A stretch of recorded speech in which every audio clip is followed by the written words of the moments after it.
부산 남구 골목 끝 스팀 냄새와 비눗물 향이 뒤섞인 6평 남짓한 세탁소. 새벽 5시 한민수 15세는 알람보다 먼저 눈을 뜬다. 어제 밤새 말려둔 셔츠를 다림판에 올리고 스팀 다리미에 증기를 한 번 뿜어 올린 뒤 주름을 결대로 눌러 편다. 아버지는 소매를 걷고 세제를 푼 물을 가볍게 저으며 민수야, 지퍼 닫힌 거 다시 확인해라 한마디만 건넨다. 말수 적은 집. 대신 소리들이 대화한다.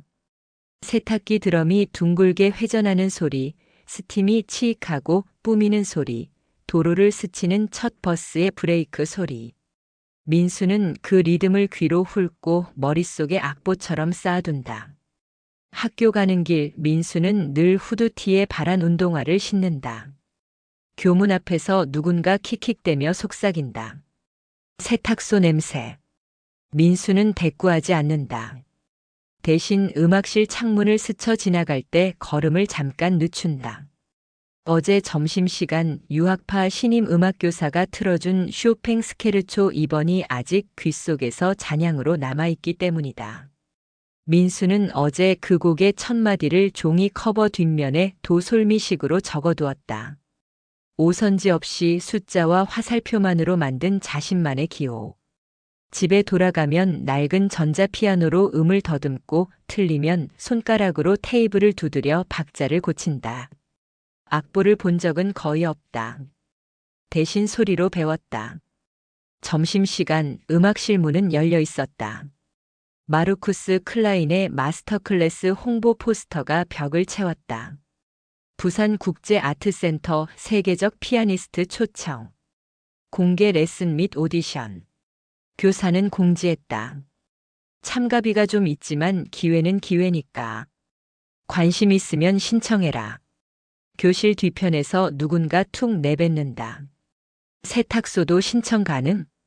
웃음이 퍼진다. 민수는 시선을 창틀로 옮긴다. 붉은 벽돌 위로 햇빛이 번진다. 웃음은 금방 잦아들고 이어폰 한쪽을 귀에 꽂자 스케르초의 도입부가 다시 고개를 든다. 손끝이 책상 위를 스친다.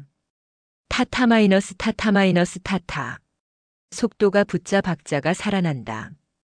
저녁 세탁소 불을 낮추고 계산을 정리하던 어머니가 조심스레 봉투를 꺼낸다. 저금한 거 조금 있다. 참가비 반은 된다. 민수는 손사래를 친다. 엄마, 그 돈으로 세제 사요. 어머니는 고개를 젓는다. 한 번쯤은 내 꿈도 빨자. 말끝이 떨린다. 하루 종일 물속에서 손이 불어 하얗게 일어난 어머니의 손등이 램프빛에 반짝였다. 민수는 그 손을 보고 마음이 기운다. 그럼 다녀올게요. 구경이라도. 오디션 당일 부산국제아트센터 로비는 번들거리는 연주복과 향수 냄새로 가득했다. 민수의 셔츠는 깨끗했지만 흔적을 지울 수 없는 스팀 냄새가 배어 있었다. 접수대 직원이 이름을 적는다. 한민수. 반주 악보는? 민수는 순간 굳어버린다. 아, 귀로 할 수 있습니다. 직원의 눈썹이 위로 올라간다. 대기석에서 음악학원 단체로 온 학생들이 서로의 손등에 곡 번호를 적는다. 누군가 민수의 신발을 힐끗 보고 속삭인다. 중고 같아. 또다시 웃음. 리허설홀. 검은 그랜드 피아노가 무대 중앙에 누워있다. 마르쿠스 클라인은 번듯한 수트를 걸치고 링 같은 안경 너머로 아이들을 쭉 훑는다. 음악은 전통이다. 배운 만큼 나온다. 그가 한국어로 천천히 말하자 통역이 뒤따른다. 민수가 무대 뒤 편에서 그 말을 듣는다. 배운 만큼. 민수는 배운 게 많지 않다. 대신 들었다. 세탁소의 하루를, 도시의 소음을, 라디오에서 흘러나온 곡을. 그리고 그 모든 것을 건반으로 옮기는 법을 혼자 익혔다. 번호표 27번이 불린다. 민수는 숨을 깊게 들이쉬고 무대로 오른다. 객석의 조명이 눈부시다. 클라인이 묻는다. 무엇을 연주하겠나? 민수는 작게 대답한다. 쇼팽, 스케르초 2번 도입부. 객석에서 웅성거림이 일고 앞줄의 소녀가 킥킥 웃는다. 클라인이 말한다. 악보는?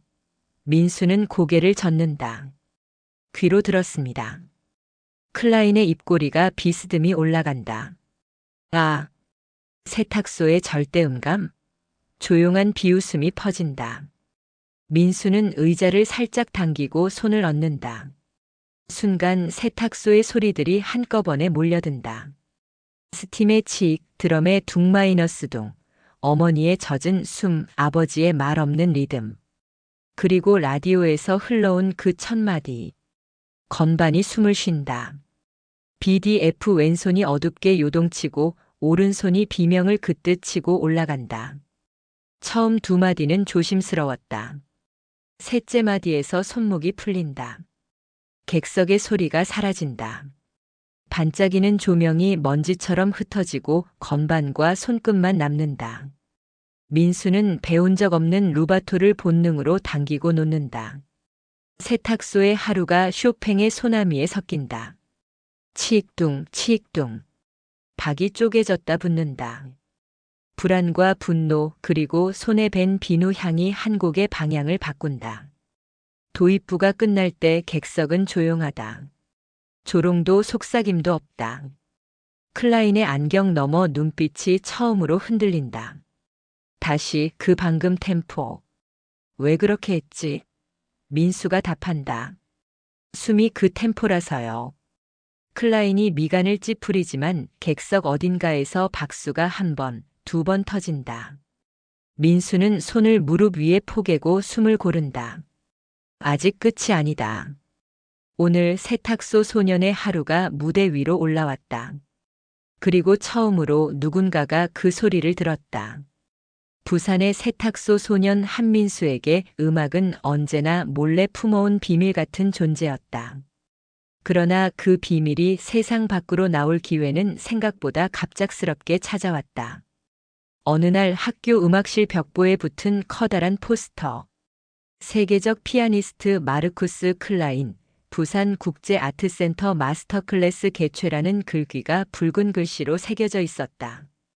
반짝이는 금빛 테두리와 웅장한 공연장의 사진. 포스터 속의 피아니스트는 단정한 수트 차림으로 눈빛만으로도 권위를 압도하는 듯 했다. 저 사람 진짜 유명한 사람이래. 친구들이 웅성였다. 우리 학원에서도 신청했대. 참가비만 몇십만 원이래.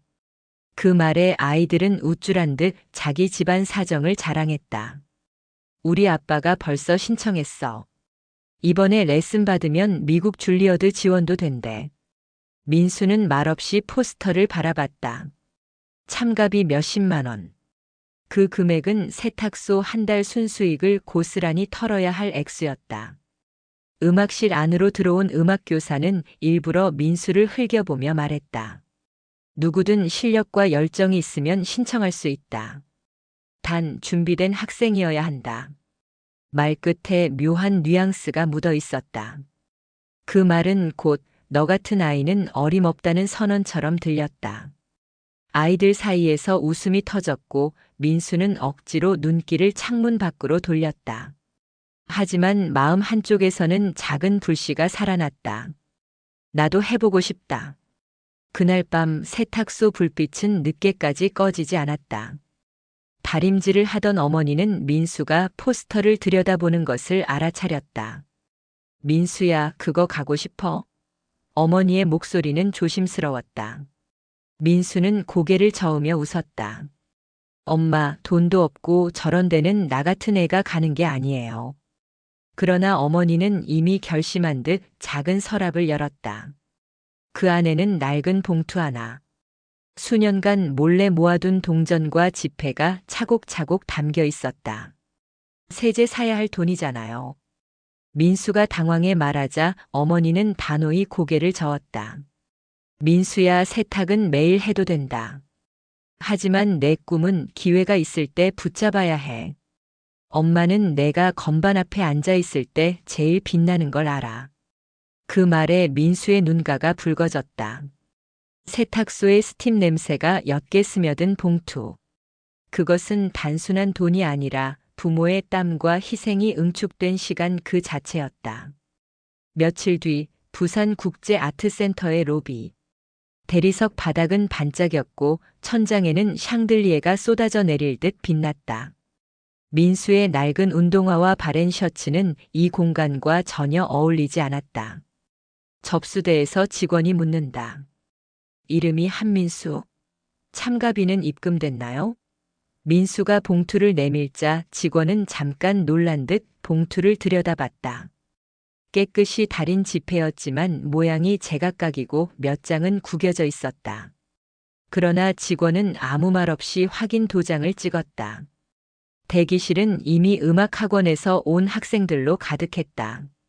각자 최신 곡집을 꺼내 악보에 형광펜을 칠하고 반주자를 대동해 마지막 리허설을 했다. 누군가 민수의 빈손을 보고 피식 웃었다. 악보는? 반주자는? 민수는 대답하지 않았다. 대신 가슴속에 그려둔 음표들을 떠올렸다. 그는 악보 대신 세탁기 드럼 소리, 스팀 다리미의 박동, 그리고 라디오에서 들었던 쇼팽의 음을 가져왔다. 드디어 대형 홀의 문이 열렸다. 높은 천장, 수백 개의 좌석, 그리고 중앙 무대에 놓인 검은 그랜드 피아노. 민수는 그 자리에 서자 숨이 막힐 듯 했다. 지금까지 세탁소 구석방 전자피아노에서만 건반을 만져본 자신이 이곳 무대 위로 올라갈 수 있다는 사실이 믿기지 않았다. 그러나 동시에 부모가 내준 봉투의 무게가 등을 밀었다. 이건 내게 주어진 단 한 번의 기회다. 객석 앞줄 마르쿠스 클라인이 천천히 등장했다. 회색빛 슈트를 걸치고 링 안경 너머로 학생들을 굽어보는 그의 눈빛은 차갑고 냉정했다. 통역이 뒤따르며 그가 말했다. 오늘 나는 진짜 음악을 보고 싶다. 그러나 음악은 아무나 할 수 있는 게 아니다. 그 말에 학생들은 고개를 끄덕였다. 민수는 손바닥에 땀이 배어들었다. 그 순간 객석 한쪽에서 어머니의 모습이 보였다. 세탁소 앞치마 대신 단정한 블라우스를 입고 그러나 여전히 손등은 세탁물로 거칠어진 채였다. 그녀는 조용히 미소 지으며 입모양으로 말했다. 괜찮아. 할 수 있어. 민수는 그제야 숨을 깊게 들이쉬었다. 이제 세탁소 소년이 아닌 피아니스트로서 첫 발을 내디딜 시간이 다가오고 있었다. 대기실의 공기는 묘한 긴장감으로 뒤덮여 있었다. 각자 반짝이는 구두를 신고 최신 곡집을 꺼낸 학생들은 마지막까지 음정을 확인하며 연습에 몰두했다. 민수는 구석 의자에 앉아 손가락으로 무릎을 두드렸다. 도솔미 어제 밤까지 세탁소 전자피아노로 익혀둔 쇼팽 스케르초의 첫 구절을 떠올리며 머릿속으로 소리를 그렸다. 그러나 옆자리에서 들려오는 대화가 그의 집중을 깨뜨렸다. 제바 진짜 신청했나 봐. 악보도 없네. 설마 귀로만 치겠다는 거 아냐? 푸하 세탁소에서 건반 닦다가 나온 건가? 속삭임은 점점 커졌고 몇몇 아이들은 아예 대놓고 민수를 흘겨보며 웃었다. 낡은 운동화, 바렌 셔츠, 그리고 무엇보다 동행한 반주자조차 없는 모습이 그들 눈에는 우스꽝스럽게 보였던 것이다. 민수는 고개를 숙였지만 가슴속은 뜨겁게 달아올랐다. 그때였다. 무대 쪽 문이 열리고 세계적 피아니스트 마르쿠스 클라인이 천천히 들어왔다. 그의 등장만으로도 공간은 얼어붙었다. 긴장과 존경, 그리고 약간의 두려움이 뒤섞였다. 클라인은 학생들을 한번 쓸어보듯 바라보다가 시선을 민수에게 오래 머물렀다. 낡은 옷차림, 악보 없는 빈손. 그리고 가방 한쪽에서 삐져나온 작은 메모지. 이 학생은 누구인가? 통역을 거친 그의 목소리는 낮지만 날카로웠다. 한민수입니다. 일반 참가자라고 합니다. 일반 참가자? 클라인은 피식 웃으며 안경 너머로 민수를 바라봤다. 음악은 전통과 교육이 만드는 것이다. 배운 적 없는 아이가 이 자리에 앉는 건 흥미롭군. 순간 객석에서 웃음이 터졌다. 민수는 입술을 깨물었다. 그러나 클라이는 멈추지 않았다. 그는 일부러 객석을 향해 손짓하며 말했다. 보시오. 음악은 피와 문화 그리고 오랜 훈련의 결과다. 세탁소 아이라고 해서 나쁘다는 건 아니지만 흉내만 내서는 절대 무대에 설 수 없다. 세탁소 아들이라는 단어가 또렷하게 울려 퍼지자 몇몇 학생들은 참지 못하고 웃음을 터뜨렸다. 그 소리는 민수의 귀에 못질처럼 박혔다. 손끝이 떨렸고 무릎 위에서 두드리던 박자가 흐트러졌다. 그 순간 민수의 머릿속에 어머니의 목소리가 스쳤다. 한 번쯤은 내 꿈도 빨자. 세탁소의 땀과 증기로 묵직해진 봉투 그리고 그 봉투를 내밀던 어머니의 떨리는 눈빛이 떠올랐다. 민수는 고개를 들었다. 클라인의 차가운 눈빛과 마주했다. 저 무대에서 연주해보고 싶습니다. 통역이 말을 전하자 객석은 웅성거렸다. 연주? 악보도 없이? 클라인의 입가가 비웃음으로 일그러졌다. 네. 귀로 들었습니다. 그대로 칠 수 있습니다. 정적. 모두가 믿을 수 없다는 듯 민수를 바라봤다. 이 어린 소년이 세계적 피아니스트 앞에서 악보도 없이 연주하겠다고. 클라인은 잠시 눈을 가늘게 뜨더니 무대 중앙의 검은 그랜드 피아노를 손짓했다. 좋다. 세상은 가끔 웃기 위한 광대도 필요하지. 보여줘라. 내가 들었다는 그 쇼팽을. 민수는 의자를 밀치며 천천히 무대로 걸어나갔다. 웃음과 비웃음이 등 뒤에서 따라왔다. 하지만 무대 위에 발을 올리는 순간 민수의 눈앞에는 세탁소가 겹쳐졌다. 둥글게 도는 드럼통, 치잉 마이너스 하고 뿜어오르는 스팀, 그리고 어머니의 거친 숨소리. 그것이 바로 자신이 배운 첫 음악이었다. 그랜드 피아노 앞에 앉자 심장은 폭발할 듯 뛰었다. 손바닥에 땀이 배어 건반이 미끄러질까 두려웠다.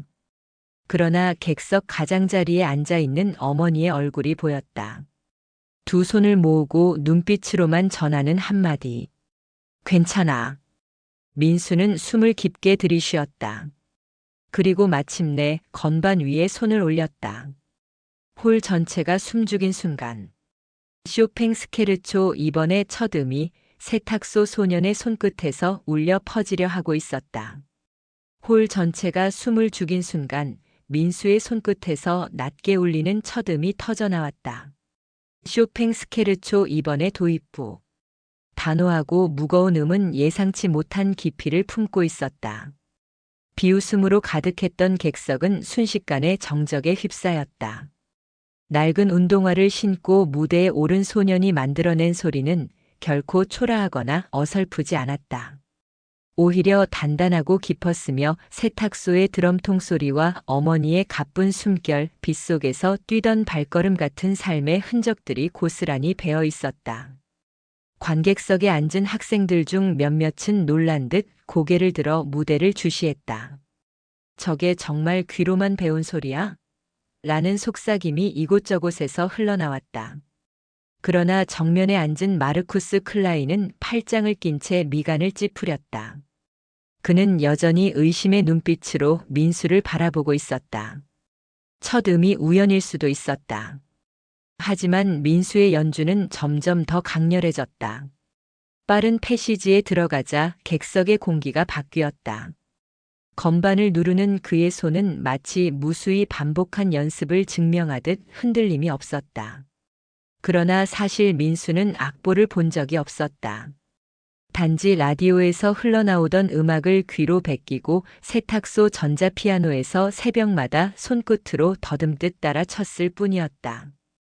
음 하나 박자 하나가 그에게는 소리가 아니라 삶의 기억이었다. 증기처럼 피어오르는 화성, 얼룩진 옷감처럼 겹쳐지는 선율, 그리고 거친 빨래비누 냄새 속에서 울려 퍼지던 쇼팽. 그것이 지금 홀을 가득 메우고 있었다. 객석에 앉아있던 그의 어머니는 눈시울이 붉어졌다. 그녀는 누구보다 아들의 손끝이 어떤 희생과 고통을 통해 이 무대까지 도달했는지 알고 있었다. 밥 한 끼 굶어가며 모은 참갑이 새벽마다 세탁소 불을 켜고 몰래 건반을 두드리던 아들의 뒷모습. 그것이 지금 이 홀에서 피아노 선율로 꽃피고 있었다. 학생들은 더 이상 웃지 않았다.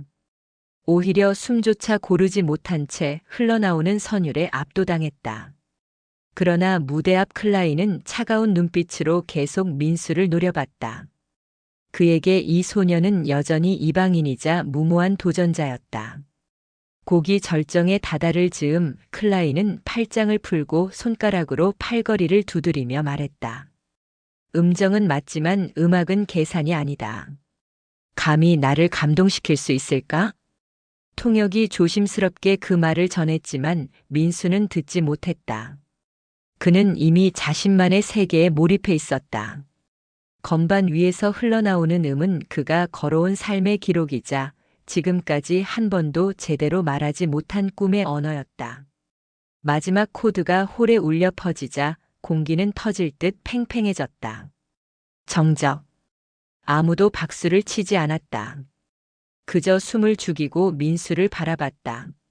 민수는 손을 떨며 무릎 위로 올렸다. 숨이 가쁘게 몰아쳤다.